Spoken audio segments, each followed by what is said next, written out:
Të dashur qytetar, me vendosmëri, angazhim, përkushtim e sakrificë në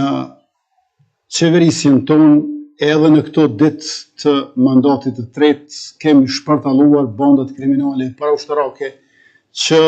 shërbenin si struktura paralele ilegale të Serbisë në veri të vendit tonë, Republikës së Kosovës. Kemi shtrirë sovranitetin dhe kemi vendosur rende ligj përkundër skepticizmave e mosbesimit. Fatkeqësisht fqinji ynë verior nuk është tërhequr nga përpjekjet destabilizuese,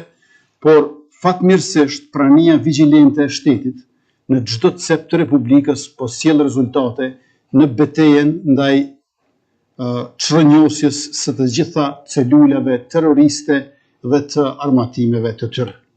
Në këtë kontekst, përshëndesim aksionet e institucioneve tona përkatëse të sigurisë, të cilët gjetën dhe konfiskuan sasi të konsiderueshme armatime e municioni në lokacione të ndryshme në veri të Republikës. Gjithashtu, mirëpresim arrestimin e Stefan Radulović, i lidhur me sulmin terrorist paramilitar në Banjës të Zveçanit në shtator të vitit 2023, që kishte për qëllim aneksimin e veriut vendit tonë dhe ku u vra rreshteri i policisë së Kosovës, heroi Afrim Bunjaku.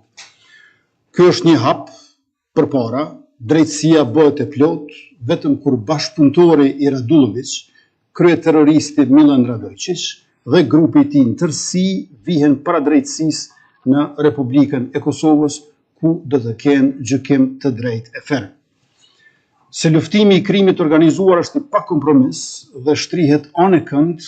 dëshmojnë edhe aksionet e suksesshme antidrogë në Pejë dhe ato antibigjoz në disa qytete të vendit tonë. Të nderuar